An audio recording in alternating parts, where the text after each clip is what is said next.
Ang marahas na pag-akyat ng asido mula sa kanyang sikmura ang gumising sa diwa ni Kaye. Halos takbuhin niya ang banyo at halos hindi na siya umabot sa gintong inidoro bago niya inilabas ang lahat ng laman ng kanyang tiyan. Nanginginig ang kanyang mga kamay habang nakakapit siya sa malamig na porselana at ang bawat pag-ubo ay nagdudulot ng kirot sa kanyang lalamunan. Hindi ito morning sickness. 6 na buwan na ang kanyang dinadala. Matagal nang tapos ang yugto ng paglilihi. Ito ay takot. Purong takot na kumakain sa kanyang buong pagkatao. Isang lason na mas masahol pa sa kahit anong panis na pagkain. Nang sa wakas ay humupa na ang kanyang pagduduwal, nanginginig siyang tumayo. Sinalubong siya ng kanyang sariling refleksyon sa malawak na salamin na may gintong mga gilid. Isang babaeng payat, namumutla, na may malalim at pagod na mga mata. Ang tanging palatandaan ng buhay at sigla sa kanya ay ang dahan-dahang pag-umbok ng kanyang tiyan sa ilalim ng suot niyang mamahaling silk na roba. Dati, ang refleksyon na iyon ay nagpapakita ng isang babaeng puno ng pangarap at pag-ibig. Ngayon, anino na lang siya ng dati niyang sarili. Ang alaala ng hapunan kagabi ay bumalik na parang isang alon, mabilis at mapanira. Ang pagkislapan ng mga kubyertos na pilak, ang mahinang tunog ng mga kristal na kopita, ang mga pekeng ng ngiti ng mga bisitang sosyalidad. Lahat sila ay nakatingin sa kanya habang nagsasalita ang kanyang biyenan, si Doña Patricia Lancaster. Siyempre, malaki ang pasasalamat namin sa pagdating ni Kaye sa buhay ng anak ko. Sabi ni Patricia, ang boses ay matamis, ngunit may nakatagong lason. Ipinakita niya sa amin na may mga bagay talaga na hindi nabibili ng pera. Nagkaroon ng sandaling katahimikan at may mga dumi rin, dagdag niya, diretsong nakatingin kay Kai, na hindi kayang linisin kahit gaano karami ang iyong pera. Naramdaman ni Kay na parang sinampal siya sa harap ng lahat. Ang bawat salita ay tumusok sa kanyang puso. Nakita niya ang pagkagulat sa mukha ng iilang bisita, ngunit karamihan ay nagkunwaring walang narinig. Si Christopher, ang kanyang asawa, ay hinawakan ng kamay niya sa ilalim ng mesa.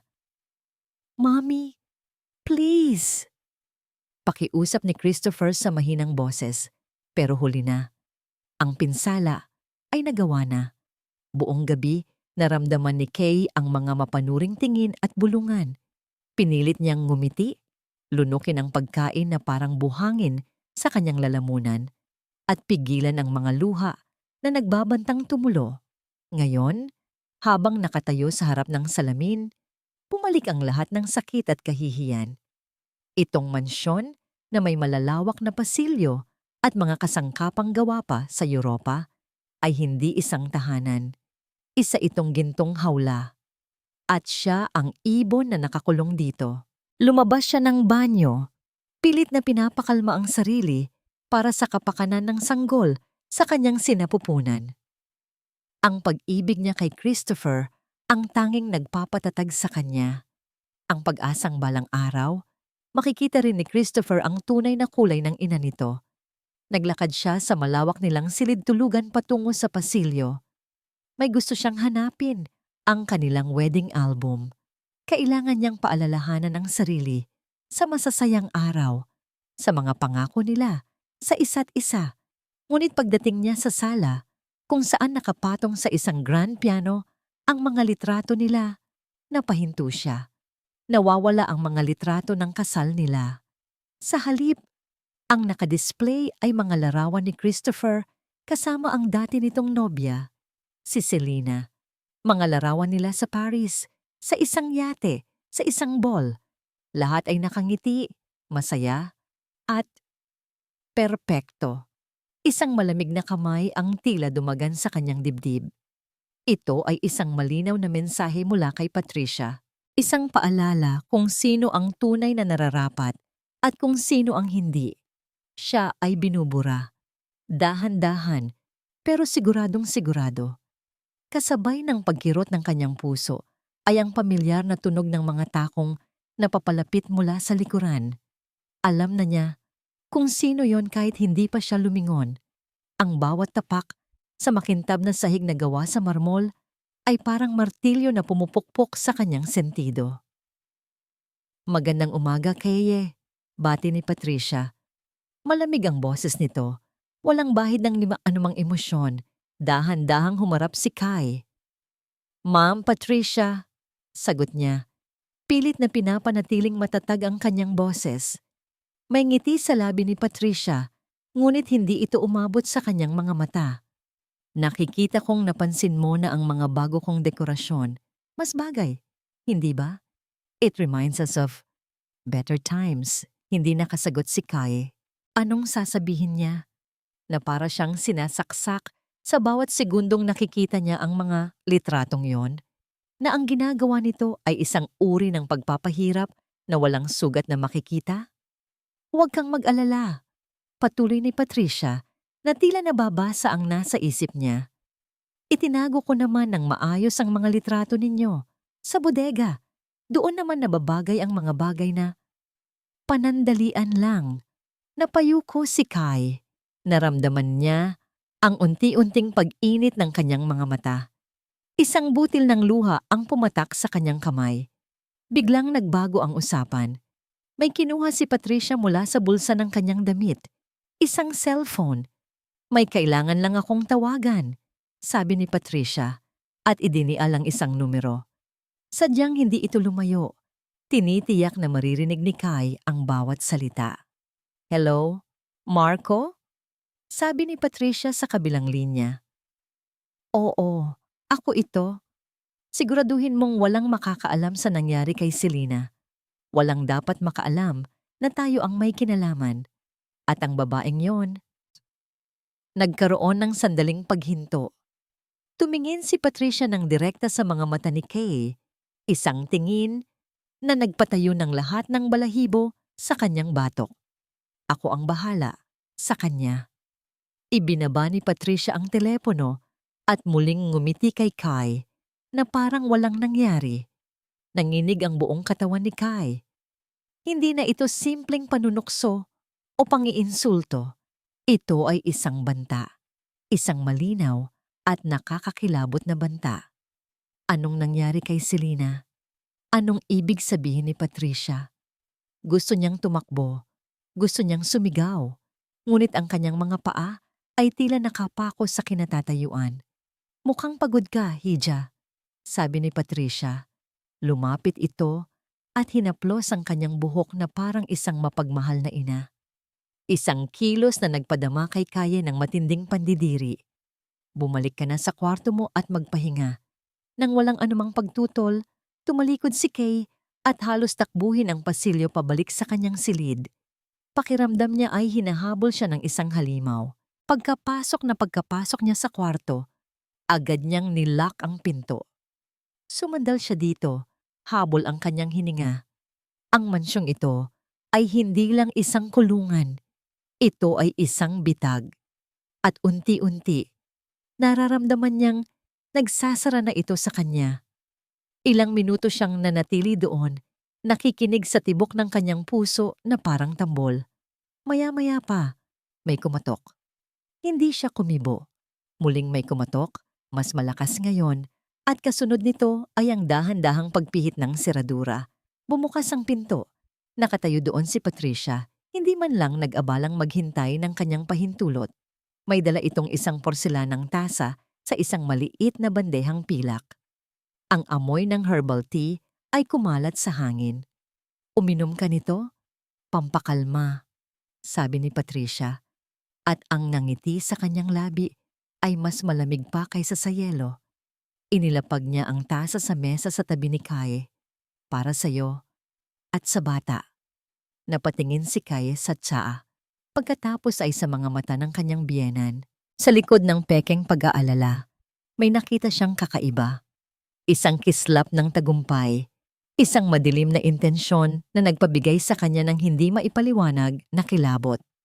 Pagod na umupo si Christopher sa kanyang malambot na leather na upuan sa loob ng kanyang opisina. Ang bigat ng pangalan ng Lancaster ay nakapatong sa kanyang mga balikat. Mga gusali, kontrata, at bilyon-bilyong piso, lahat ay nasa ilalim ng kanyang pamamahala. Ngunit sa pagtatapos ng araw, isa lang ang gusto niya, ang umuwi sa yakap ng kanyang asawa, si Kaye. Ang pag-uwi, gayunpaman, ay naging isang larangan ng digmaan nitong mga nakaraang buwan. Pagpasok pa lang niya sa malaking pinto ng mansyon, sinalubong na siya ng isang mabigat at hindi magandang pakiramdam. Tahimik ang buong bahay, masyadong tahimik. Nakita niya si Kay na nakaupo sa sala, mag-isa, nakatingin sa kawalan. Ang ganda nito ay hindi pa rin kumukupas, ngunit may lungkot sa mga mata nito na hindi niya lubos maintindihan. Mahal, tawag niya. Lumalapit. Bahagyang nagulat si Kai. Ngunit isang matamis na ngiti ang sumilay sa labi nito nang makita siya. Nandito ka na pala. Niyakap niya ito nang mahigpit na amoy ang pamilyar na mabangong amoy nito. Sa mga bisig niya, naramdaman niya ang bahagyang panginginig ng katawan nito. May problema ba? Umiling si Kay. Wala. Pagod lang siguro. Kumusta ang araw mo? Alam niyang nagsisinungaling ito. Ngunit ano ang magagawa niya? Sa tuwing sinusubukan niyang kausapin ito tungkol sa kanyang ina, nauuwi lang sila sa pagtatalo. Kay, Christopher, halina kayo. Handa na ang hapunan. Anunsyo ng kanyang ina. Si Patricia, na biglang lumitaw mula sa kusina. Ang boses nito ay puno ng awtoridad, pero may halong tamis kapag siya ang kinakausap. Naging tensyonado ang hapunan, gaya ng dati. Si Christopher ay nasa gitna, pilit na gumagawa ng usapan para pagaanin ang sitwasyon. Si Kay ay tahimik lang na kumakain, habang si Patricia ay paminsan-minsan ay nagbibitiw ng mga patutsada na nakabalot sa mga papuri. Pagkatapos ng hapunan, nagpaalam si Kay na aakyat na para magpahinga. Naiwan silang mag-ina. Anak, simula ni Patricia, ang muka ay nagpapakita ng pag-aalala. Napapansin kong laging malungkot si Kay. Sinubukan ko naman siyang kausapin, pero parang iniiwasan niya ako. Sana ay hindi siya nagdaramdam sa akin. Naramdaman ni Christopher ang pamilyar na pagkabigat ng dibdib. Mommy, she's just pregnant. Hormonal lang siguro. Sana nga anak. Ang gusto ko lang naman ay ang maging masaya kayo. Ayokong isipin niya na hindi siya katanggap-tanggap sa pamilyang ito. Ang galing ng kanyang ina. Laging ito ang biktima. Laging ito ang nagmamalasakit. Paano niya sasabihin sa asawa niya na baka nagkakamali lang ito ng interpretasyon, na baka nasasaktan nito ang damdamin ng kanyang ina nang hindi sinasadya? Kinagabihan, sinubukan niyang kausapin si Keye. Mahal, kinausap ako ni Mommy. Malumanay niyang sabi habang nakahiga sila sa kama. Nag-aalala siya sa'yo. Nakita niya ang pagbabago sa mukha ni Kay. Mula sa pagod, naging dismaya. Christopher, hindi mo ba talaga nakikita ang mga sinasabi niya, ang mga ginagawa niya? Lahat yon ay para saktan ako. Baka naman hindi niya sinasadya. Mommy, just needs time, honey. Hindi siya sanay na may ibang babae sa buhay ko. Gaano katagal, Chris? Gaano katagal akong magtitiis? May luhang namumuo sa mga mata ni Kay. Natatakot ako. Natatakot ako para sa anak natin. Niyakap niya ito. Shh! Nandito ako. Walang mangyayaring masama sa inyo. Pangako. Ngunit sa likod ng kanyang mga salita, may isang bahagi sa kanya na nababagabag. Ang takot sa mga mata ni Kaye ay totoo. Kinabukasan, habang nasa opisina, isang hindi pamilyar na courier ang naghatid ng isang maliit na kahon sa kanyang sekretarya. Walang pangalan ng nagpadala. Ang nakasulat lang ay ang pangalan niya. Sir, may nagpadala po nito. Ayaw po magpakilala, sabi ng kanyang sekretarya. Dinala niya ito sa loob ng kanyang opisina at maingat na binuksan. Sa loob, may isang itim na USB flash drive at isang maliit na piraso ng papel na nakatupi. Binuksan niya ang papel. Para sa kaligtasan ng mag-ina mo, kumunot ang kanyang noo. Anong kalokohan ito? Dahil sa kuryosidad, isinaksak niya ang USB sa kanyang laptop. Isang audio file lang ang laman nito. Pinindot niya ang play. Sa una, mahina at magulo ang tunog, parang kuha sa isang nakatagong device. Ngunit maya-maya, narinig niya ang dalawang boses. Isang boses ng lalaki, magaspang at mababa. Ang isa pa, nanlamig ang buong katawan ni Christopher. Ang isa pa ay boses ng kanyang ina. Sigurado ka bang walang nakasunod sa'yo, Marco? Tanong ng boses ni Patricia. Sigurado po, ma'am. Malinis ang pagkakagawa. Sagot ng lalaki, na kinilala niyang si Marco, ang pinuno ng kanilang security team. Mabuti? Sabi ni Patricia, may kaluskos, na parang may inilapag na isang baso. Pero hindi ako mapanatag hanggat nandyan pa rin ang problema sa loob ng pamamahay ko. Nagkaroon ng sandaling katahimikan. Narinig ni Christopher ang mabilis na tibok ng sarili niyang puso sa loob ng kanyang dibdib. Ma'am, kung gusto ninyo, kaya ko nang tapusin. Huwag, putol ni Patricia. Ang boses nito ay matigas at walang awa. Masyadong maduming tingnan. May mas malinis tayong paraan. Dahan-dahan para walang maghihinala. Muling katahimikan. At pagkatapos, ang mga salitang bumasag sa buong mundo ni Christopher. Hindi pwedeng isilang ang batang yan, sabi ni Patricia. Ang boses ay puno ng pagkamuhi na hindi pa niya kailanman naririnig mula rito. Kailangan mawala ang problema bago pa lumaki. Natapos ang recording.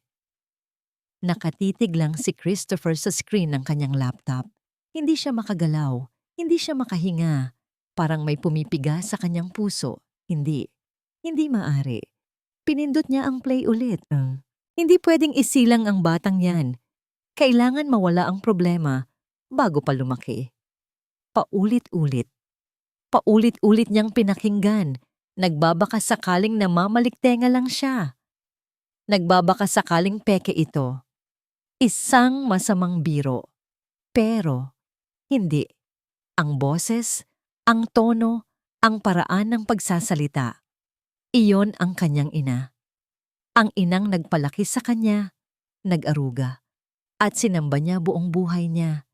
Biglang nag-flashback sa kanyang isipan ang lahat. Ang mga reklamo ni Kai, ang mga luha sa mata nito, ang pagiging maputla at madalas na pagkahilo nito, ang mga tasang herbal tea na laging pinipilit ipainom ni Patricia kay Kai. Pampakalma, sabi lagi nito. Naramdaman ni Christopher ang pag-akyat ng galit at suka sa kanyang lalamunan. Ang pagiging bulag niya, ang pagiging bingi niya, ang katangahan niya. Siya ang naglagay sa mag-ina niya sa panganib. Tumayo siya at lumapit sa malawak na bintana ng kanyang opisina na tanaw ang buong lungsod na tila pag-aari ng kanilang pamilya. Lahat ng ito ay walang halaga. Walang kwenta kung mawawala sa kanya si Kai at ang kanilang anak. For the first time in his life, he saw his mother not as a loving parent, but as a monster. Kinuha niya ang kanyang cellphone. Nanginginig ang mga kamay. Kailangan niyang umuwi. Kailangan niyang ilayo si Kay. Ngunit paano? Paano niya lalabanan ang isang babaeng may kapangyarihan at koneksyon na kayang magpatahimik ng kahit sino? Isang maling galaw. At baka lalo lang mapahamak ang kanyang pamilya. Habang nag-iisip siya, ang kanyang tingin ay napadpad sa refleksyon niya sa salamin ng bintana. Ang imahe ng isang lalaking duwag at walang alam. Hindi na ngayon. Nang gabing iyon, umuwi siya na parang walang nangyari. Hinalikan niya ang kanyang ina sa pisngi. Hinalikan niya ang kanyang asawa sa labi. Ngumiti siya. Nakinig siya. Ngunit sa likod ng kanyang mga mata, isang malamig at mapanganib na plano ang nagsisimula ng mabuo. Ang lalaking duwag ay nawala na. Ang papalit sa kanya ay isang taong gagawin ang lahat para protektahan ang kanyang pamilya. Nang hating gabi, habang mahimbing na natutulog si Kaya sa kanyang tabi, dahan-dahan siyang bumangon. Pumunta siya sa kanyang study at tinitigan ang litrato ng kanyang ina na nakapatong sa kanyang mesa. Isang ngiti ang gumuhit sa kanyang mga labi. Isang nangiti na hindi aabot sa kanyang mga mata. You want a war, Mom? Bulong niya sa kawalan. I'll give you a war. Ang sumunod na 2 araw ay ang pinakamahirap na pag-arte sa buong buhay ni Christopher. Bawat ngiti na ibinibigay niya sa kanyang ina ay parang lason na lumalason din sa kanyang kaluluwa.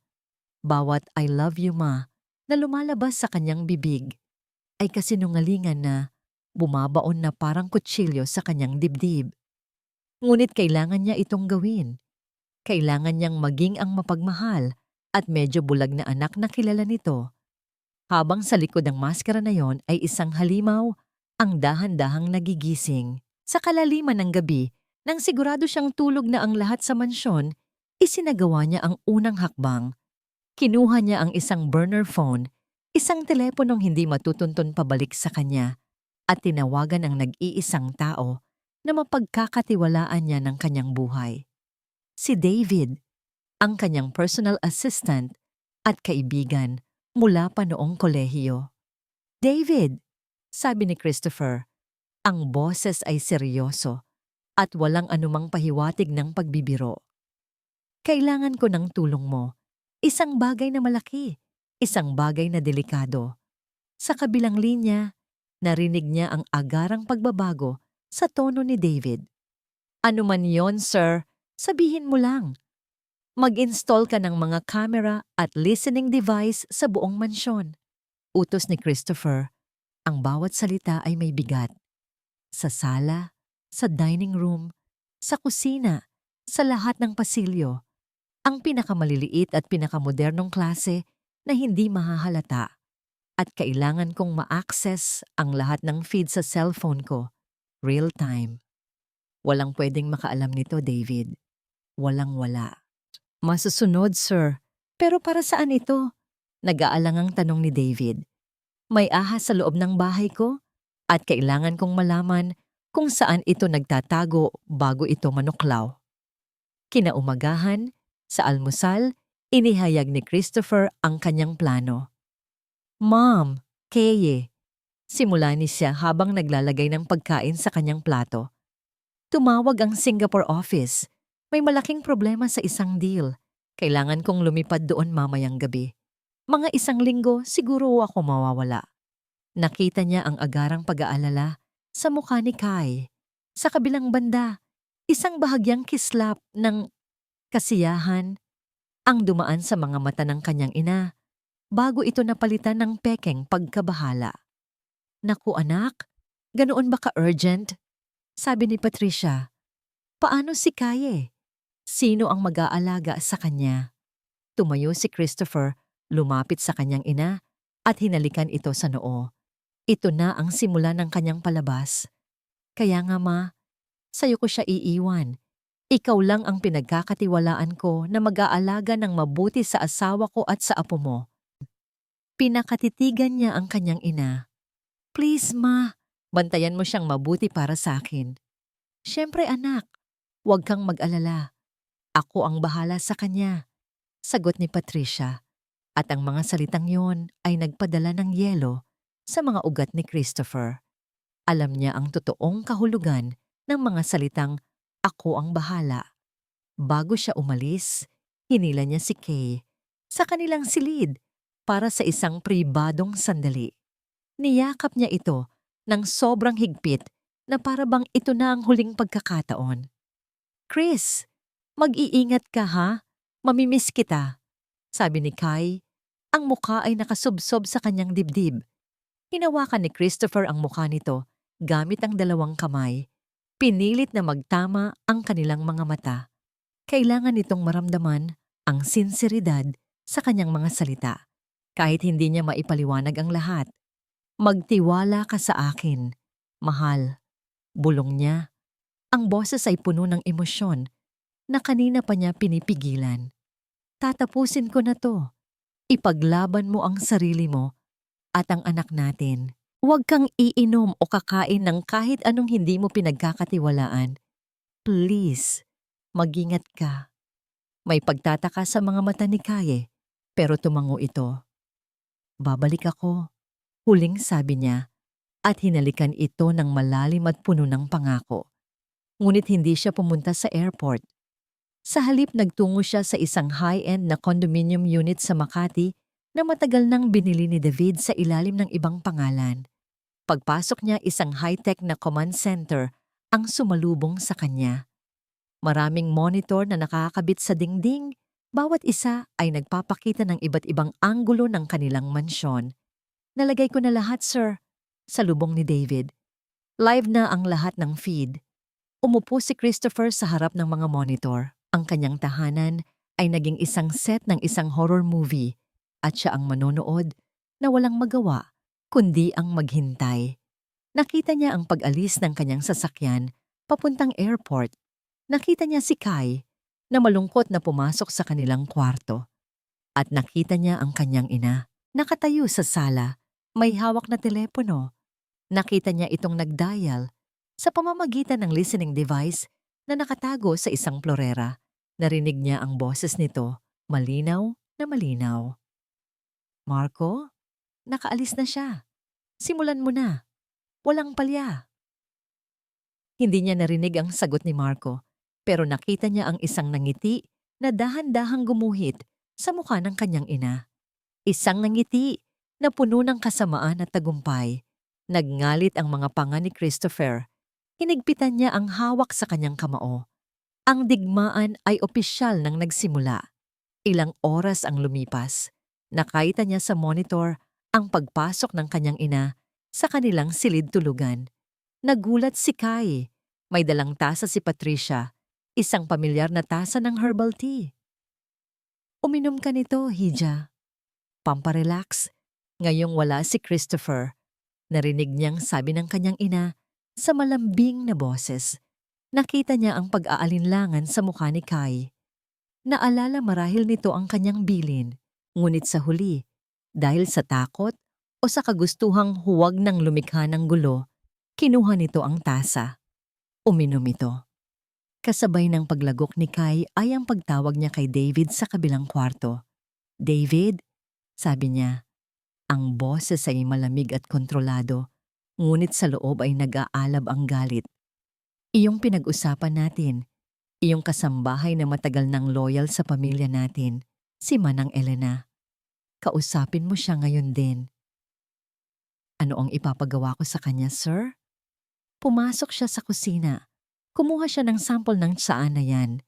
Itago niya sa isang lalagyan at ibigay sa'yo mamayang gabi.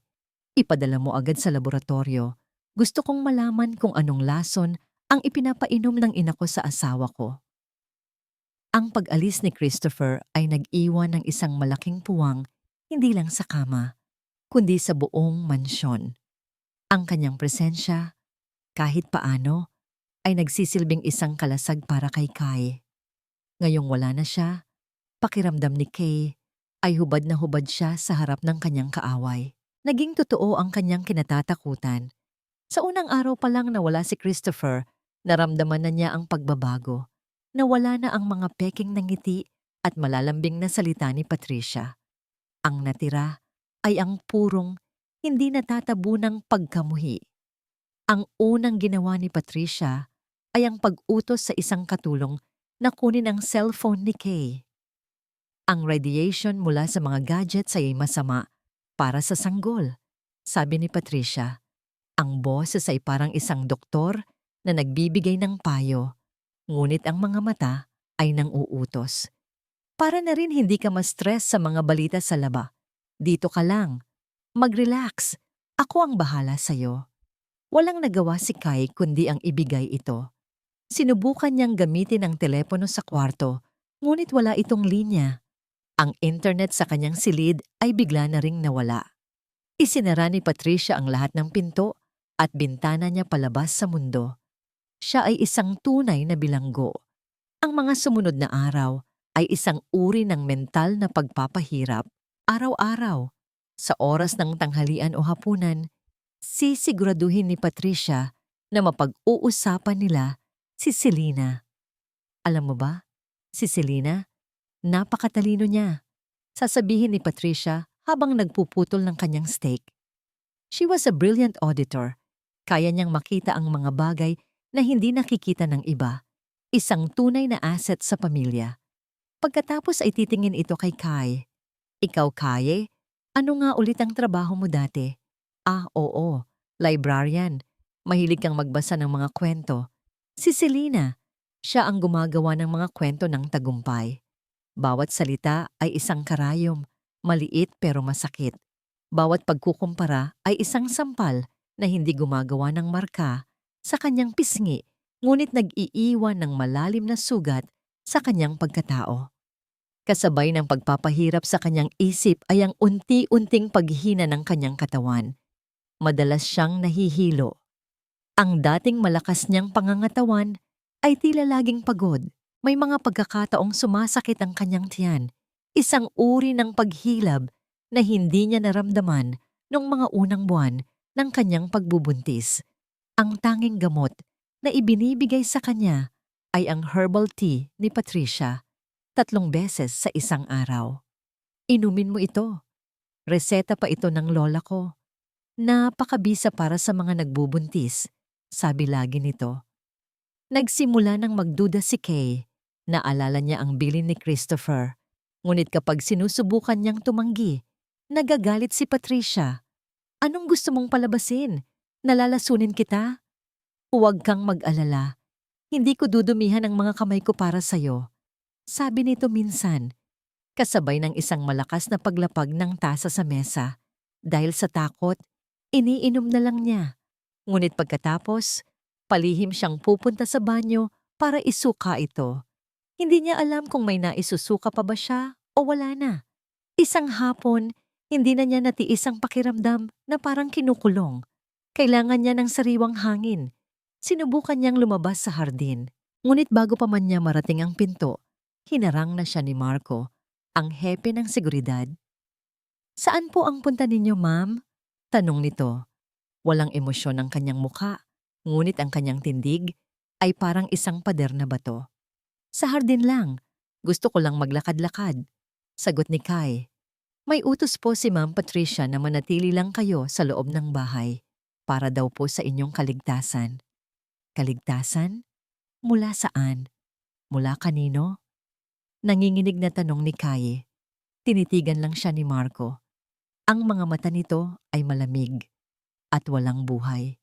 Sa sandaling iyon, naintindihan ni Kai. Hindi siya pinoprotektahan. Siya ay binabantayan. Bumalik siya sa kanyang silid na talunan.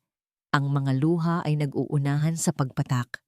Humiga siya sa kama at niyakap ang kanyang tiyan. Anak, kapit ka lang ha? Bulong niya sa kanyang sinapupunan. Babalik si Daddy. Babalik siya.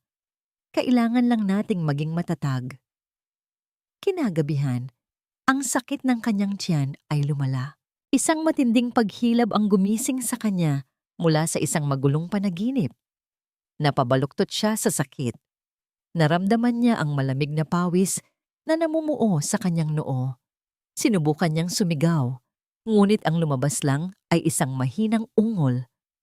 Sinubukan niyang abutin ang intercom sa tabi ng kama, ngunit nahulog lang ito sa sahig. Nanghihina, gumapang siya papunta sa pinto. Tulong. Halos pabulong niyang sabi. Tulong. Ang pinto ng kanyang silid ay bahagyang nakabukas. Sa siwang, nakita niya ang isang anino na nakatayo sa labas ng pasilyo. Ang anino ni Patricia. Nakatayo lang ito doon, hindi kumikilos. Sa dilim, hindi niya maaninag ang mukha nito, ngunit alam niyang nakatingin ito sa kanya. Nakikinig sa kanyang paghihirap. Sa gitna ng kanyang pananakit, tinipon ni Kay ang lahat ng natitira niyang lakas. Ma'am, Patricia, tulungan ninyo ako. Hirap niyang sabi. Ang bawat salita ay parang bubog sa kanyang lalamunan. Ang anino ay hindi gumalaw. Sa halip narinig ni Kai ang isang mahinang tunog, isang halakhak, isang malamig at walang kagalak-galak na halakhak na nagpatindig sa lahat ng buhok sa kanyang katawan. Pagkatapos ng ilang sandali na parang walang katapusan, dahan-dahang isinara ng anino ang pinto hanggang sa isang maliit na sinag na lang ng ilaw ang natira. At sa huling segundong iyon, bago lamunin ng kadiliman ng lahat, nasilayan ni Kay ang mukha ng kanyang biyenan. Nakangiti ito. Isang ngiti ng purong kasiyahan habang pinapanood siyang naghihirap. Kasabay ng pag-click ng pinto ay ang pagkawala ng pag-asa ni Kaye. Walang tutulong sa kanya, walang makakarinig. Hinayaan siyang mamatay dito kasama ang kanyang hindi pa naisisilang na anak. Niyakap niya ang kanyang tiyan, umiiyak ng walang tunog. Ang sakit sa kanyang puso ay mas matindi pa kaysa sa sakit sa kanyang katawan. Ang kalupitan, ang kawalang awa. Hindi, bulong niya sa kanyang sarili, sa kanyang anak. Hindi tayo susuko, hindi. Pinilit niyang gumapang pabalik sa kama. Bawat galaw ay isang matinding pagpapahirap. Hinanap niya ang kanyang pitaka, nanginginig ang mga kamay. Sa isang lihim na bulsa, may itinago siyang isang lumang cellphone, isang maliit, di-keypad na telepono na ginagamit niya noon pa, na walang nakakaalam. Ang baterya nito ay halos ubos na. Nanginginig ang mga daliri niya habang sinusubukan niyang i-dial ang numero ni Christopher. Ringing. Ringing. Hello? Sagot ng isang inaantok na boses sa kabilang linya. Chris. Hirap niyang sabi. Ang boses ay basag at mahina. Chris. Ang sakit. Ang tiyan ko. Narinig niya ang agarang pag-aalala at pagbangon ni Christopher. Kaye? Anong nangyayari? Bakit sa numerong ito ka tumawag? Hindi ko alam. Ang sakit. Parang mawawala na siya sa akin. Humagulgol siya. Listen to me, Kai. Listen carefully. Sabi ni Christopher.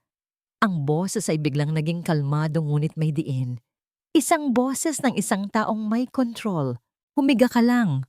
Huwag kang gagalaw. Padating na ang tulong. Narinig mo ba ako? Papunta na ang tulong. Paano? Wala ka dito. Basta maniwala ka sa akin. I'm closer than you think. Huminga ka lang ng malalim para sa baby natin. Kaya mo yan. I love you. Bago pa man makasagot si Kai, namatay na ang tawag, naubos na ang baterya. Nakahiga siya sa dilim, mag-isa, nakakapit sa pangako ni Christopher. Papunta na ang tulong. Mas malapit siya kaysa sa inaakala niya. Paano? Ang tanong na yon ay umalingaw-ngaw sa kanyang isipan habang pinipilit niyang labanan ng sakit at ang kadiliman na unti-unting lumalamon sa kanyang ulirat. Ang bawat ungol ng sakit ni Kay na naririnig niya mula sa listening device ay parang isang suntok sa sikmura ni Christopher. Ang bawat butil ng pawis na nakikita niya sa noon nito sa pamamagitan ng night vision ng camera ay parang mainit na bakal na dumadampi sa kanyang balat. Nakatayo siya sa harap ng mga monitor. Ang mga kamao ay nakakuyom ng napakahigpit na namumuti na ang kanyang mga buko. Sa tabi niya, si David ay hindi rin makapagsalita. Saksi sa kalupitang nagaganap sa screen. Hayop siya. Nanggigigil na, sabi ni Christopher. Hayop ang ina ko. Nang makita niyang nakatayo lang si Patricia sa labas ng pinto, nakikinig sa paghihirap ni Kay. Isang uri ng galit na hindi niya panaramdaman kailanman ang bumalot sa kanyang buong pagkatao. Gusto niyang basagin ang mga screen. Gusto niyang tumakbo papunta doon at sakali ng sarili niyang ina. Ngunit pinigilan niya ang kanyang sarili. Hindi pa ito ang tamang oras. Kailangan niya ng mas matibay, mas hindi matututulang ebidensya. Kailangan niya ng isang pangwakas na gawa. Isang bagay na sobrang sama na kahit ang pinakamagaling na abogado ay hindi kayang pagtakpan. Nang marinig niya ang pagtawag ni Kaye mula sa lumang cellphone nito, para siyang sinaksak. Ngunit kailangan niyang maging matatag para dito. David, tumawag ka ng ambulansya. Utos niya pagkatapos mismo ng tawag. Sabihin mong may emergency sa Lancaster Mansion. Isang buntis ang dinudugo. Ipadala mo sa pinakamalapit at pinakamagaling na ospital. Pero sabihin mo sa kanila na huwag munang bubuksan ang sirena hanggat wala pa sa gate. Ayokong makahalata si Patricia. Kasabay nito, mabilis niyang tinawagan si Manang Elena, ang matandang kasambahay, sa burner phone nito. Manang, si Chris po ito. Si Kaye po inaatake ng matinding sakit. Kailangan ninyo siyang tulungan. Pero sir, nakalak po ang pinto at nagbabantay po si Ma'am Patricia sa labas. Nanginginig na sagot ng matanda. Gumawa kayo ng eksena, Manang. Mag-ingay kayo sa kusina. Itapon ninyo ang mga kaldero. Sigawin ninyo na may sunog. Kahit ano, para lang madistract siya at mailayo sa pinto ng kwarto ni Kaye. Pagkaalis niya, gamitin ninyo ang duplicate key na ibinigay ko sa inyo at pasukin ninyo si Kaye. Huwag kayong aalis sa tabi niya hanggang dumating ang ambulansya. Masusunod po, sir. Nakita niya sa monitor kung paano nagkagulo sa ibaba. Narinig niya ang sigaw ni Manang Elena. Nakita niya si Patricia na nagmamadaling bumaba. Ang mukha ay puno ng inis. At nakita niya si Manang Elena na patakbong pumasok sa silid ni Kaye. Nakahinga siya ng maluwag, ngunit panandalian lang. Ang laban ay hindi pa tapos. Habang isinusugod si Kaye sa ospital, dumating ang resulta mula sa laboratorio na pinadalhan ng sample ng tsa. Binuksan ito ni David at binasa ng malakas. Ang boses niya ay nanginginig. Sir, ang tsaa, may halong dahon ng isang uri ng halaman. Sa maliit na dosage, pampakalma ito. Pero kapag araw-araw na iniinom ng buntis sa loob ng 1 linggo o higit pa, nagiging sanhi ito ng uterine contractions. Isa itong pampalaglag. Isang nakabibinging katahimikan ang bumalot sa silid. Hindi napigilan ni Christopher ang sarili. Sa isang sigaw ng galit at sakit, sinuntok niya ang pinakamalapit na monitor. Nagkapira-piraso ang screen. Sumabog ang mga bubog sa sahig. Sir! Sigaw ni David. Gusto niyang patayin ang apo niya. Sabi ni Christopher, ang boses ay garalgal. Gusto niyang patayin ang sarili niyang apo. Habang pinapakalma niya ang sarili, isa pang email ang pumasok sa inbox ni David. Ito ang initial report mula sa private investigator na inupahan niya para alamin ang tungkol sa aksidente ni Selena. Sir, may update na tungkol kay Selena, sabi ni David. Basahin mo. Ayon sa report, ang opisyal na dahilan ng aksidente ay brake failure. Pero may natagpo ang witness ang PI natin. Isang street vendor na hindi kailanman kinausap ng mga pulis. Nakita raw niya ang isang itim na sasakyan na sumusunod sa kotse ni Selena bago ito bumangga. At ang plaka ng sasakyan. Huminga ng malalim si David. Ang plaka, sir, ay nakarehistro sa ilalim ng isa sa mga shell company ng Lancaster Holdings. Para kay Christopher, ang lahat ay unti-unting nagiging malinaw. Ang mga piraso ng palaisipan ay nagkakabit-kabit. Anong ginagawa ni Selena bago ang aksidente? Tanong ni Christopher. Mabilis na nag-type si David sa kanyang computer. According to her old work files, she was assigned to audit several sensitive real estate projects. Projects personally managed by Ma'am Patricia. Iyon na. Ang motibo? Natuklasan ni Selena ang mga iligal na gawain ni Patricia. Rason para patahimikin ito ng habang buhay. May isa pa, sir, sabi ni David. Ang mukha ay namumutla. Ang pinakamalaking revelasyon, si Selena, hindi siya patay. Napatingin si Christopher kay David. Anong sabi mo? Nasa isang private hospital siya sa probinsya. Comatose, mahigit 1 taon na. At ang nagbabayad ng lahat ng gastusin sa ospital, buwan-buwan, gamit ang isang dummy account. Hindi na kailangang tapusin ni David ang pangungusap. Alam na ni Christopher ang sagot. Ay si Ma'am Patricia. Napaupo si Christopher. Ang bigat ng lahat ng katotohanan ay parang 1 toneladang semento na dumagan sa kanya. Ang kanyang ina ay hindi lang isang mapang-abusong biyenan. Siya ay isang manloloko, isang attempted murderer, isang demonyo na nagtatago sa likod ng isang marangyang pangalan. Tumunog ang telepono, ang ospital. Mr. Lancaster, sabi ng doktor, na-stabilize na po namin ang misis ninyo. Konting-konti na lang po at makukunan na siya. Mabuti na lang at nadala siya agad dito. Ligtas na po sila ng baby ninyo. Isang malaking hininga ng ginhawa ang pinakawalan ni Christopher. Ligtas sila. Iyon ang pinakamahalaga. Doc, kailangan ko ng pabor, sabi ni Christopher. Sabihin ninyo sa lahat, lalo na kung may sino mang mula sa pamilya ko na tatawag, na si Kay ay nasa critical na kondisyon pa rin at hindi pa sigurado kung makakasurvive ang bata. Can you do that for me? Pero bakit, sir? Bakit, sir?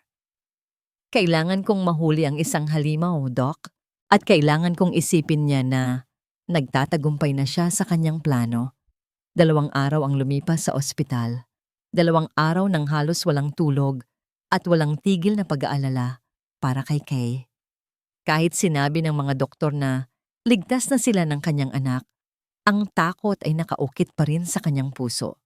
Ang imahe ng nakangiting mukha ni Patricia habang siya'y naghihirap ay paulit-ulit na naglalaro sa kanyang isipan.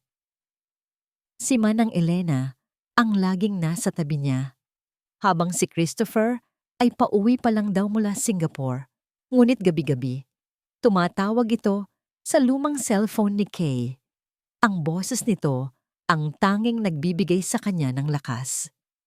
Sa 3 araw, pinayagan na siyang umuwi ng mga doktor na may mahigpit na bilin na kailangan niya ng total bed rest. Ang pagbabalik sa mansyon ay parang pagbabalik sa kulungan pagkatapos ng isang bigong pagtakas. Ang hangin ay mas mabigat. Ang mga anino ay mas madilim. Sinalubong siya ni Patricia sa may pinto. Ang mukha nito ay puno ng pekeng pag-aalala. Diyos ko, Kaye, anong nangyari sa'yo? Mabuti na lang at nadala ka agad sa ospital ni Mana ng Elna. Halos atakihin ako sa puso nang mabalitaan ko. Sabi ni Patricia, niyayakap siya. Naramdaman ni Kaye ang panginginig ng kanyang katawan sa pagdampi ng balat nito. Gusto niyang itulak ito palayo, pero wala siyang lakas. Salamat po. Iyon lang ang nasabi niya. Huwag kang mag-alala. Ngayong nandito ka na ulit, aalagaan kitang mabuti. Hindi na kita pababayaan, sabi pa ni Patricia. At ang mga salitang yon ay parang isang banta kaysa isang pangako. Sa isip ni Patricia, nabigo ang plano ng lason. Ang halos pagkakalaglag ni Kay ay isang aksidente lamang. Ngayon, dahil sa balitang critical pa rin ang lagay ng bata, naramdaman niyang kailangan na niyang kumilos ng mas mabilis, mas direkta. Ang pag-arte bilang mapagmahal na biyenan ay malapit nang matapos. Kinahapunan, habang nagpapahinga si Kaye sa kanyang silid, pumasok si Patricia na may dalang isang lumang bestida. Ito ay gawa sa mamahaling seda na may borda ng mga perlas. Halatang-halata ang pagiging antigo at kahalagahan nito. Ito ang wedding dress ng lola ko. Sabi ni Patricia, inilapag ito sa kama. Isang pamana sa pamilya. Gusto ko sanang ayusin mo ang isang maliit na tas-tas sa laylayan. Ikaw na ang bahala, Hija. Mag-ingat ka diyan. Kahit nagtataka, sinunod ito ni Kaye. Kumuha siya ng sinulid at karayom. Ngunit sa pagod at panginginig ng kanyang mga kamay, aksidente niyang natabig ang isang baso ng tubig sa bedside table. Tumapon ito nang direkta sa bestida. Nanlaki ang mga mata ni Kaye. Sinubukan niyang punasan ito, ngunit huli na. Ang mantsa ay kumalat na sa antigong tela. Sakto namang pumasok si Patricia. Nakita nito ang nangyari. Sa isang iglap, nawala ang lahat ng pagkukunwari. Ang mukha ni Patricia ay nag-iba. Ang pekeng daw ng ngiti ay napalitan ng isang nangitingit ng purong galit. Anong ginawa mo? Sigaw nito. Ang boses ay umalingaw-ngaw sa buong silid. Hindi ko po sinasadya. Natabig ko lang po, nanginginig na paliwanag ni Kay. Walang kwenta. Peste! Salot ka talaga sa pamilyang ito. Sigaw ni Patricia. Lumapit ito at malakas na sinampal si Kay. Napahawak si Kay sa kanyang pisngi, gulat at takot. Ngunit hindi pa tapos si Patricia. Hinila nito ang buhok ni Kay. Pilit na itinayo mula sa kama. Lahat na lang ng hinahawakan mo, sinisira mo. Ang pamilya ko, ang anak ko. At ngayon, pati ang mga pinakaiingatan kong pamana. Itinulak niya si Kay na dahilan para bumagsak ito sa sahig. Napadaing si Kay sa sakit. Agad na niyakap ang kanyang tiyan. Hindi lang yan ang dumi na kailangan kong linisin, sabi ni Patricia. Ang mga mata ay nag-aapoy sa galit. Tumingin ito sa tiyan ni Kay. Pati yan. Ang duming yan na dala-dala mo. Naglakad si Patricia papunta sa isang sulok ng silid kung saan may plansahan. May pinaplansang damit doon, kanina ang isang katulong. Ang plansa ay nakasaksak pa. Hinawakan niya ito, mainit. Ituturo ko sa iyo kung paano maglinis ng dumi. Ganti niya, ang boses ay parang kulog. Dahan-dahan itong lumapit kay Kay. Ang nag-aapoy na bakal ay nakatutok sa kanya. Nanlaki ang mga mata ni Kay sa takot. Gumapang siya paatras. Ang likod ay tumama sa malamig na pader. Wala na siyang matatatakbuhan. Huwag po. Pagmamakaawa niya, ang mga luha ay malayang dumadaloy sa kanyang mga pisngi. Maawa po kayo. Maawa po kayo sa apo ninyo. Ngumisi si Patricia, isang ngisi ng isang demonyo. Apo? Hindi ko apo ang isang bastardo na galing sa maruming dugo. Itinaas niya ang plansa. Ang init nito ay ramdam na ni Kay sa kanyang balat. Kahit ilang pulgada pa ang layo. Napapikit siya. Niyakap ang kanyang tiyan at naghintay sa hindi maiiwasang sakit. Bang! Isang malakas na kalabog ang yumanig sa buong silid. Ang pinto ay bumukas. Nang may puwersa, bumangga sa pader. Napatingin si Patricia, gulat na gulat. Dahan-dahang iminulat ni Kay ang kanyang mga mata. Nakatayo sa may pintuan si Christopher. Ang kanyang muka ay kalmado. Masyadong kalmado. Walang gulat. Walang takot. Walang galit. Ang mga mata niya ay blanko, malamig, at nakamamatay. Parang isang taong nanonood ng isang pelikula na alam na niya ang katapusan. Dahil sa monitor sa kanyang lihim na silid, nakita na niya ang lahat. Ang oras ay tila bumagal. Ang gulat sa mukha ni Patricia ay mabilis na napalitan ng pagkalito. At pagkatapos ay pagtatangkang bawiin ang sitwasyon. Ibinaba niya ng bahagya ang plansa. Christopher, anak, mabutit dumating ka na. Sabi niya, ang boses ay nanginginig ngunit pilit na pinapakalma. Itong si Kaye.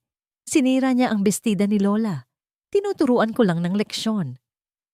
Hindi kumibo si Christopher. Ang mga mata niya ay nanatiling nakatutok sa kanya, malamig at mapanuri. Si Kay naman ay nakatingin lang sa kanyang asawa, hindi makapaniwala. Nanginginig pa rin siya sa takot. Ngunit ang pagdating ni Christopher ay nagbigay sa kanya ng isang maliit na sinag ng pag-asa. Dahan-dahang naglakad si Christopher papasok sa silid. Bawat hakbang niya ay may bigat, may determinasyon. Hindi siya tumingin kay Kaye. Ang kanyang buong atensyon ay nasa babaeng may hawak ng nag-aapoy na bakal. Bitawan mo yan, ma, sabi niya. Ang boses niya ay walang emosyon, na lalong nagpadala ng kilabot kay Patricia. Anak, hindi mo naiintindihan? Sabi ko, bitawan mo yan. Sa wakas, naramdaman ni Patricia ang panganib. Naramdaman niyang hindi ito ang kanyang anak na madaling mauto. May nag-iba, may mali. Nanginginig niyang binitiwan ang plansa. Gumawa ito ng malakas na kalansing nang bumagsak sa sahig na gawa sa kahoy. Mabilis na lumapit si Christopher kay Kaye. Lumuhod siya sa tabi nito at marahang hinawakan ang nanginginig nitong mga balikat. Okay ka lang? Sinaktan ka ba niya? Tumangulang si Kaye, hindi makapagsalita. Ang mga luha ay patuloy sa pag-agos. Tapos na, ma, sabi ni Christopher. Tumatayo at humaharap sa kanyang ina. Hindi na ito sumisigaw. Ang kalamigan sa kanyang boses ay mas nakakatakot pa kaysa sa anumang sigaw. Anong tapos na? Christopher, ako ang ina mo. Dapat sa akin ka maniwala. Pagpupumilit ni Patricia. Ngumiti si Christopher. Isang ngiti na walang bakas ng saya. Itinuro niya ang isang maliit na itim na bagay na nakatago sa pagitan ng mga libro sa isang estante. Isang maliit, halos hindi mapansing lente ng kamera. Lahat ng ginawa mo, lahat ng sinabi mo, sabi ni Christopher, ay napanood ko, live. Ang mukha ni Patricia ay biglang namutla na parang papel. Ano? Anong sinasabi mo? Ang pagtatangka mong lasunin ang asawa ko gamit ang tsa. Ang pag-uusap ninyo ni Marco sa telepono tungkol sa paglutas ng problema. Ang katotohanan tungkol sa nangyari kay Selena. At ito, itinuro niya ang plansa sa sahig. Lahat, ma. I have everything. Hindi totoo yan. Nagsisinungaling ka. Sigaw ni Patricia, ang pagkataranta ay halata na sa kanyang boses. Kasabay ng kanyang pagsigaw ay ang pagbukas ng pinto. Pumasok ang dalawang unipormadong pulis, kasama si David na may seryosong mukha. Napatingin si Patricia sa mga pulis, pagkatapos ay kay Christopher. Ang pagtataka sa kanyang mga mata ay napalitan ng purong pagkamuhi. Traidor! Tinraidor mo ang sarili mong ina. Pamilya mo kami. Hindi, sagot ni Christopher. Ang boses ay matigas na parang bato. Ang pamilya ay nagmamahalan at nagpoprotektahan. Hindi sila nagtatangkang pumatay. Nilapitan ng mga pulis si Patricia. Ma'am Patricia Lancaster, inaaresto po namin kayo para sa kasong attempted murder. Huwag ninyo akong hahawakan. Nagpupumigla si Patricia habang pinupusasan. Hindi ninyo ako kilala. Ako si Patricia Lancaster. Pagsisisihan ninyo ito. Tumingin siya kay Christopher. Ang mga mata ay nag-aapoy. Ako ang ina mo. Ako ang nagbigay buhay sa'yo. Sisirain mo ang pangalan natin, ang pamilya natin, dahil lang sa babaeng yan na walang pinanggalingan? Hindi na niya pinansin ang mga sigaw nito. Dinaluhan niya si Keye at marahang binuhat ito mula sa sahig. Niyakap siya nito ng mahigpit. Ang mukha ay isinubsob sa kanyang dibdib. Humahagulgol. I'm here, my love. Bulong niya. I'm so sorry. I'm so sorry for being blind. I will never let anyone hurt you again. Habang dinadala niya si Keye palabas ng silid, dumaan sila kay Patricia na kinakaladkad na ng mga pulis. Sa labas ng pinto, nakita rin nilang inaaresto si Marco. Huminga ng malalim si Christopher. Dinadama ang bigat ng kanyang asawa sa kanyang mga bisig. Sa huling pagkakataon, napalingon siya sa kanyang ina. Nagtagpo ang kanilang mga mata. Sa mga mata ni Patricia nakita niya ang galit, pagtataka, at isang tanong. Bakit? Hindi siya sumagot. Tumalikod siya at nagpatuloy sa paglakad, papalayo sa babaeng nagpalaki sa kanya, at papalayo sa madilim na nakaraan na halos sumira sa kanila. Habang papalayo, narinig niya ang huling desperadong sigaw ni Patricia. Christopher, bumalik ka dito. Ako ang pamilya mo. Hindi lumingon si Christopher. Sa mahinang boses na para lamang sa kanya at kay Kai, sumagot siya. Hindi ikaw ang sisira sa pamilya ko. Bulong niya habang mas hinigpitan ang yakap kay Kai. Ako ang bubuo ng bago. Ang amoy ng antiseptic ang unang gumising sa ulirat ni Kai. Pagmulat niya ng kanyang mga mata, puting kisame, at ang pamilyar na tunog ng mga aparato sa ospital ang sumalubong sa kanya. Sa pangalawang pagkakataon, sa loob lamang ng isang linggo, narito na naman siya. Ngunit sa pagkakataong ito, iba ang pakiramdam. Wala na ang takot. Ang nararamdaman niya ay isang kakaibang kapayapaan. Napatingin siya sa kanyang tabi. Nakaupo sa isang silya si Christopher, hawak-hawak ang kanyang kamay, kahit sa pagtulog nito. Ang mukha nito ay pagod. May mga bakas ng stress sa ilalim ng mga mata, ngunit naroon ito. Sa tabi niya, marahan niyang hinaplos ang buhok nito, agad itong nagising. Kaye, sabi nito. Ang boses ay puno ng ginhawa. Gising ka na. Anong nararamdaman mo? Okay lang ako, sagot niya. At sa unang pagkakataon, naging totoo ang mga salitang iyon. Ang baby, okay lang ba siya? Tumango si Christopher, may ngiti sa mga labi. He or she is a fighter, just like their mom. Ligtas na ligtas siya. Isang luha ng pasasalamat ang tumulo mula sa mata ni Kaye. Niyakap niya ang kanyang tiyan. Narinig mo yon, anak. Matapang ka. Hinawakan ni Christopher ang kamay niya ng mas mahigpit. Kaye, may mga kailangan kang malaman. May mga kailangan akong ipaliwanag. At doon, sa tahimik na silid ng ospital, ikinuwento ni Christopher ang lahat. Ikinuwento niya ang tungkol sa lihim na USB at sa nakakakilabot na audio recording. Ikinuwento niya ang tungkol sa pagpapanggap niyang umalis papuntang Singapore at ang pagtatayo niya ng command center para bantayan ang bawat galaw sa mansyon. Ikinuwento niya ang tungkol sa unti-unting paglalason sa kanya sa pamamagitan ng tsaa at kung paano niya nakuha ang ebidensya. Habang nakikinig, halo-halong emosyon ang naramdaman ni Kai. Galit para sa ginawa ni Patricia, pagkabilib sa talino at tapang ni Christopher, at isang malalim na sakit para sa kanyang asawa na kinailangang harapin ang katotohanang ang sarili niyang ina ay isang halimaw. Patawarin mo ako sa pagiging bulag ko, mahal, sabi ni Christopher. Ang boses ay basag. Dapat pinakinggan kita mula pa sa simula.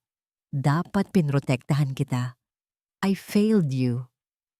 Umiling si Kai. Hinaplos ang kanyang pisngi. Hindi. Hindi mo kasalanan. Paano mo malalaman? Paano mo iisipin na ang sarili mong ina ay kayang gumawa ng ganoong bagay? Ang mahalaga, nakikita mo na ang totoo at iniligtas mo kami. Ngunit hindi pa tapos ang kwento ni Christopher.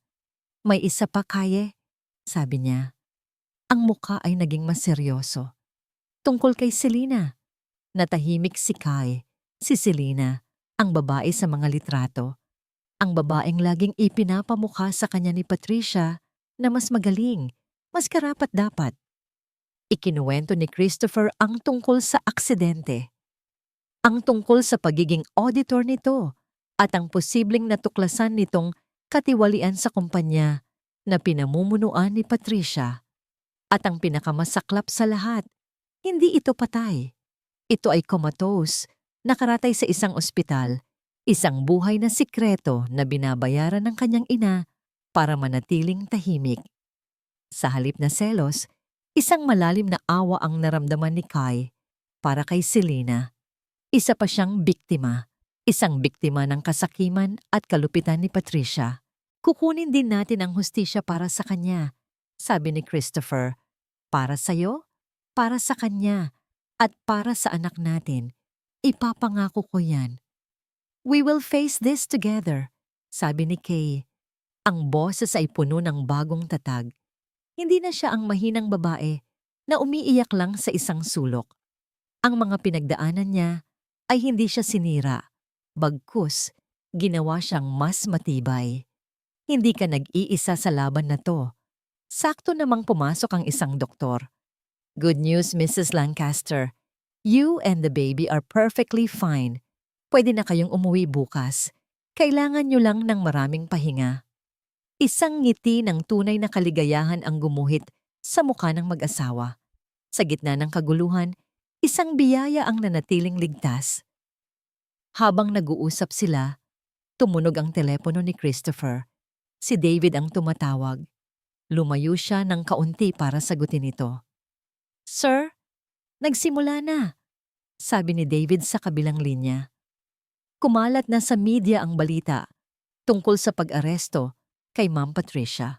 The Lancaster name is all over the news. Nag-uumpisa nang bumagsak ang stocks natin. Several investors are pulling out.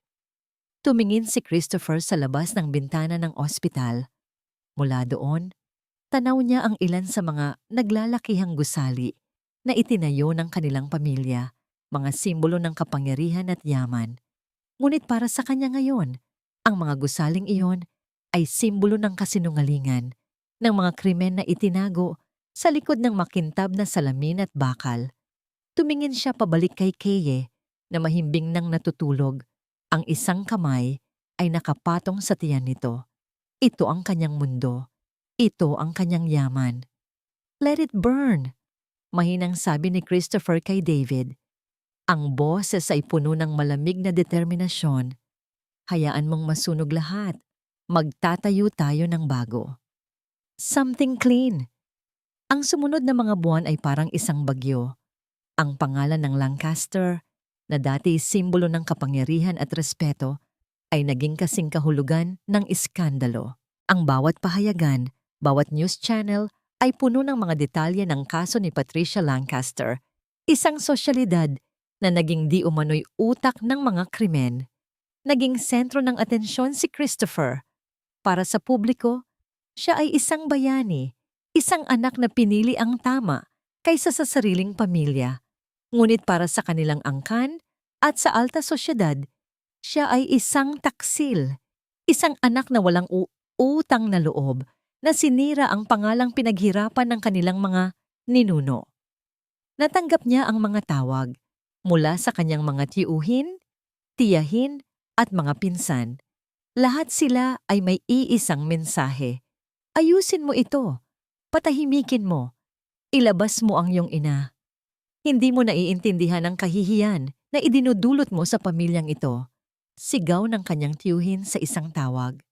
Nauunawaan ko. Kalmadong sagot ni Christopher habang nakatingin kay Kay na natutulog sa kanilang bagong, mas maliit na bahay na inuupahan. Lumipat sila mula sa mansyon para takasan ang madilim na mga alaala. Pero mas nauunawaan ko ang kahulugan ng hustisya. Sa bawat batikos, sa bawat mapanuring tingin, si Keye ang kanyang naging kanlungan. Ang dating mahinang babae ay naging kanyang bato, ang kanyang lakas at moral na kompas. Ang unang pagdinig ng kaso ay isang sirko ng media. Dumating si Patricia, nakasuot ng mamahaling damit na parang pupunta sa isang party. Ang mukha ay taas noo. Ngunit nang tumayo si Christopher sa witness stand, ang lahat ng pagmamataas na yon ay gumuho, kalmado at walang emosyon. Isinalaysay niya ang lahat. Ipinakita niya ang mga video. Ipinadinig niya ang mga audio recording. Ang bawat ebidensya ay isang pako na lalong bumaon sa kabaong ng kasinungalingan ni Patricia. Sa buong panahon, hindi tumingin si Patricia sa kanya. Nakatitig lang ito sa kawalan. Ang mukha ay blangko, talunan. Ngunit hindi lang sa korte ang laban ni Christopher. Inumpisahan din niya ang mahirap na proseso ng paglilinis sa Lancaster Holdings. Isa-isa niyang sinibak ang mga taong alam niyang kasabwat ng kanyang ina, simula sa mga miyembro ng board na nagbubulag-bulagan sa mga katiwalian. Pinalitan niya sila ng mga taong may integridad, mga taong naniniwala sa kanyang bagong pananaw para sa kumpanya. Isang hapon, ginawa nila ang isang bagay na matagal na nilang dapat gawin. Magkasama silang nagpunta ni Kai sa private hospital kung saan naroon si Selena. Ang silid ay tahimik at malinis. Nakahiga si Selena sa kama, payapa, na para bang natutulog lang. Mas maganda ito sa personal kaysa sa mga litrato at naramdaman ni Kai ang isang matinding kirot para sa buhay na ninakaw mula rito. Naglapag si Kai ng isang puting rosas sa mesa sa tabi ng kama. Hindi ko man siya kilala, bulong ni Kai, pero parte na rin siya ng kwento natin. Hindi natin siya pwedeng kalimutan. Hinawakan ni Christopher ang kamay ni Kai. Sa sandaling iyon, sa harap ng isa pang biktima ng kanyang ina, mas lalong tumibay ang kanilang pagsasama. Hindi na lang sila mag-asawa, sila ay mga survivor na magkasamang lumalaban. Isang araw, habang papalubog ang araw, naglalakad sila sa isang parke. Malaki na ang tiyan ni Kay, malapit na itong manganak. Ito ang unang pagkakataon sa loob ng maraming buwan na nakaramdam sila ng tunay na kapayapaan. Ano kaya ang magiging pangalan niya? Tanong ni Kai habang hinahaplos ang kanyang tiyan. Ngumiti si Christopher. Kung lalaki, ipapangalan ko sa'yo. Casey? Medyo pambabae. Biro ni Kay. Hindi. Justice. Natawa si Kai. Isang tunog na matagal nang hindi naririnig ni Christopher. Masyadong seryoso. Paano kung babae? Kung babae, sabi ni Christopher, huminto at humarap sa kanya. Gusto kong ipangalan sa pinakamatapang na babaeng kilala ko. Sino? Ikaw. Habang nagtitinginan sila, biglang tumunog ang telepono ni Christopher. Isang hindi pamilyar na numero. Sinagot niya ito. Hello, Mr. Lancaster. Ako po ang head nurse mula sa ospital ni Miss Selena. Kinabahan si Christopher. Bakit po? May nangyari ba? Gusto ko lang po kayong i-update. Kanina, habang nililinis siya ng isa naming nurse. Huminga ng malalim ang nurse sa kabilang linya. Gumagalaw po ang mga daliri niya. Nabitawan ni Christopher ang telepono. Napatingin siya kay Kai. Ang mga mata ay nanlalaki sa gulat at hindi maipaliwanag na saya. Si Selena, sabi niya, ang boses ay nanginginig. Nagigising na siya. Lumipas ang isang taon ng malalaking pagbabago. Ang dating makapangyarihang si Patricia Lancaster ay hinatulan ng habambuhay na pagkabilanggo. Ang kanyang pangalan ay nabura sa alta sosyedad.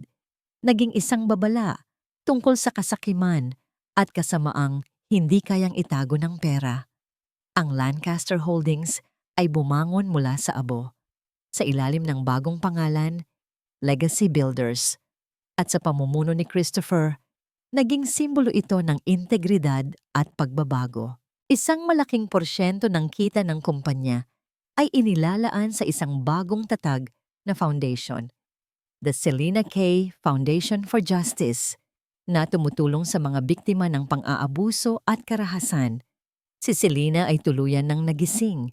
Ang kanyang mga alaala ay pira-piraso at malabo, at hindi na niya maalala ang mga detalye ng katiwaliang kanyang natuklasan. Ngunit hindi na yon mahalaga. Sa tulong ng foundation, sinimulan niya ang isang bagong buhay, malayo sa anino ng mga Lancaster. Ang hustisya para sa kanya ay hindi na paghihiganti, kundi ang pagkakataong mabuhay muli. At sa gitna ng lahat ng ito, sa isang maliit, ngunit maaliwalas na bahay na puno ng sikat ng araw, isang bagong buhay ang nagsimula.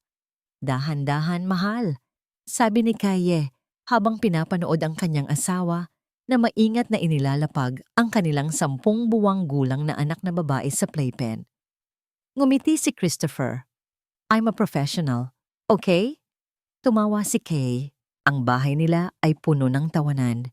Isang tunog na minsang inakala niyang hindi na niya maririnig muli. Pinangalanan nila ang kanilang anak na si Liana. Ang ibig sabihin ay, my child.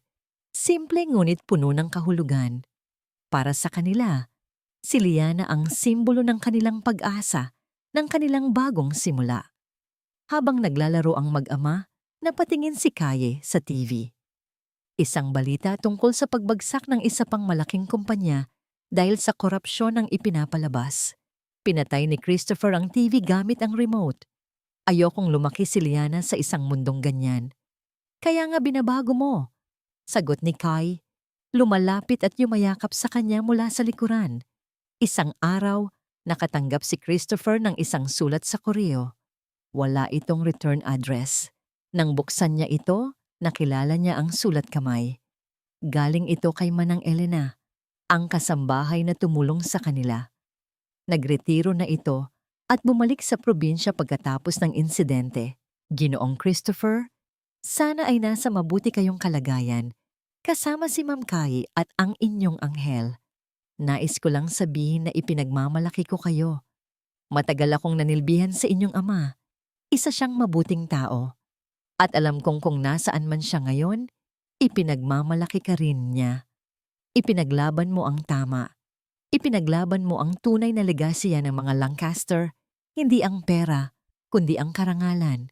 Nagmamahal, Elena naramdaman ni Christopher ang pag-init ng kanyang mga mata. Itinupin niya ang sulat at itinago sa kanyang puso. Kinagabihan, habang tulog na si Liana, tumayo sila ni Kaye sa kanilang maliit na balkonahe.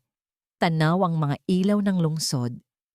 Hindi na sila nakatira sa tuktok ng mundo, sa isang toring gawa sa salamin. Ngayon, kasama na sila sa mga ilaw na yon. Totoo, buhay, at may puso. Naalala mo ba nung una tayong nagkita? Tanong ni Kaye. Sa library, kung saan ako nagtatrabaho. Tinulungan kitang hanapin ang isang libro tungkol sa arkitektura. O naman, sagot ni Christopher. At mula noon, ikaw na ang naging arkitekto ng buhay ko. Niyakap niya si Kaye. We made it, mahal. Nalagpasan natin ang lahat. Humarap si Kaye sa kanya. Ang mga mata ay nagniningning sa ilalim ng mga bituin. Hinaplos nito ang kanyang pisngi. No, mahal, sabi nito. May isang matamis ng ngiti. We're just getting started.